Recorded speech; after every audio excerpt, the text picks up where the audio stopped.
আর তিলজলাতে যে বুলডোজিং প্রোগ্রামটা হয়েছিল এবং তার এগেনস্টে লাস্ট সানডে পার্ক সার্কাসে জমায়েত হয়েছিল এবং পুলিশের সঙ্গে একটা ব্যাপক ধস্তাধস্তি হয়।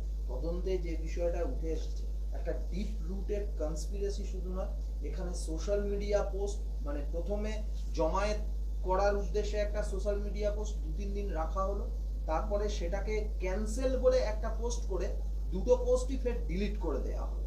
মানে একটা মানুষকে করা একদম কি বলবেন? দেখুন, সাইবার ক্রাইমের বিষয়টা আজকে মিটিংয়ে আসেনি, কিন্তু আমার মনে হয় যে this false under cyber crime.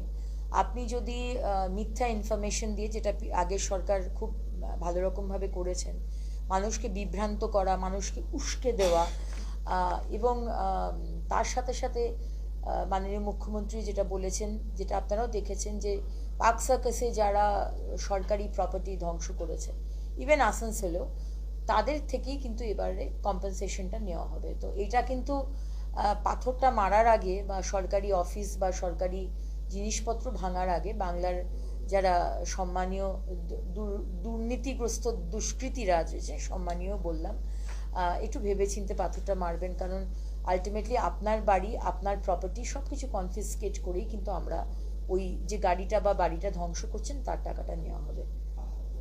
আজকে উত্তরবঙ্গের বৈঠকে এই সীমান্ত সুরক্ষা নিয়ে, এবং আপনি যেটা বললেন কিছুক্ষণ পরে সিএম প্রেস কনফারেন্স করবে জমি হস্তান্তরের ব্যাপারে, চিকেন স্নেক থেকে শুরু করে গোটা উত্তরবঙ্গ এবারে কি একেবারে পাকাপাকি ভাবে সুরক্ষিত হতে চলেছে? অবশ্যই, কারণ আজকে 15 বছর ধরে আমরা দেখেছি, আমরা আমরা হতভাগা ছিলাম, দুর্ভাগা, আমাদের ছেলেমেয়েরা মারা গেছে বোম ব্লাস্টে, বিভিন্ন টেররিস্টরা ঢুকেছে, কিন্তু আমাদের কি অধিকার ছিল যে বাংলার জন্য সারা ভারতবর্ষের মানুষকে বিপদে ফেলার? সেই অধিকার তো মুখ্যমন্ত্রী মমতা ব্যানার্জি, এক্স মুখ্যমন্ত্রী, তারও ছিলেন না। কিন্তু তিনি আজকে তার ভোট ব্যাংকের জন্য বিভিন্ন জমি দেননি বিএসএফকে, বারবার বলার পরেও, আর টেররিস্টরা ঢুকেছে, আজকে সমস্ত ইন্ডাস্ট্রিরা বাইরে চলে গেছে, কিন্তু টেররিস্টদের হেড অফিস হয়েছে আমাদের পশ্চিমবঙ্গ। সেটা আমরা করতে দেবো না। এবং প্রথম দিন থেকে মাননীয় মুখ্যমন্ত্রী প্রথম ক্যাবিনেটেই আপনারা দেখেছেন, উনি বলেছেন যে হস্তান্তর করা হবে আমাদের যে জমি বিএসএফকে দেওয়ার কথা, সে কাজ শুরু হয়ে গেছে, এবং আজকেও সেটা নিয়ে বৈঠক আছে। এবং স্ট্রিক্টলি আজকের মিটিংয়ে বলে দেওয়া হয়েছে যে ড্রাগস, ক্যাটেল, মানে আমাদের গরু ছাগল এই ধরনের যে ইলিগাল, মহিলা পাচার, মহিলা ট্রাফিকিং, সম্পূর্ণভাবে মানে এই বিষয়ে যেন পুলিশ এবং প্রশাসন যেন দেখেন, এবং যত তাড়াতাড়ি সম্ভব এই হস্তান্তর শুরু হয়ে যাবে। কালকে ফলতার উপনির্বাচন, আর জাহাঙ্গীর খান একেবারে রণে ভঙ্গ দিয়ে সরে দাঁড়িয়েছে।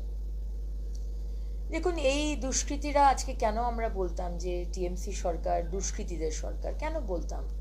আমিও তো এই রাজ্যেরই একজন সাধারণ মানুষ, কিন্তু বলতে বাধ্য হতাম, কারণ এই ধরনের ক্রিমিনালস যারা, গুন্ডা যারা, তাদের বারবারন্ত আমরা দেখেছিলাম এই সরকারের আমলে।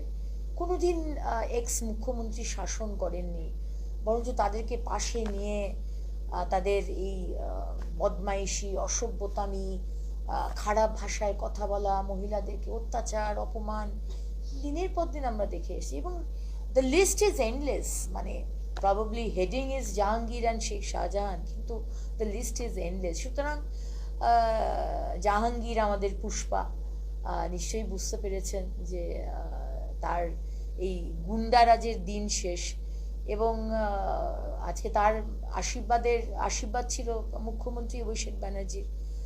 অভিষেক ব্যানার্জি এত শিক্ষিত, আমি শুনি কোন বিদেশের কলেজ থেকে এমবিএ টেমবিএ সব পড়েছেন, এত মানে এত গুন্ডাদের কেন অ্যাডভাইজার হিসেবে রেখেছিলেন? ডান দিকে গুন্ডা, বাঁ দিকে গুন্ডা, এটাই তো ডায়মন্ড হারবার মডেল বলে আমরা জেনেছিলাম। এখন বুঝতে পেরেছেন এই পুষ্পারা, যার মাথা থেকে আশীর্বাদের হাত সরে গেছে। সুতরাং পুষ্পারা এখন ইঁদুরের গর্তে ঢুকে গেছে আর কি। এই হচ্ছে, আর ওই পুষ্পাদের সিনেমায় দেখতে ভালো লাগে।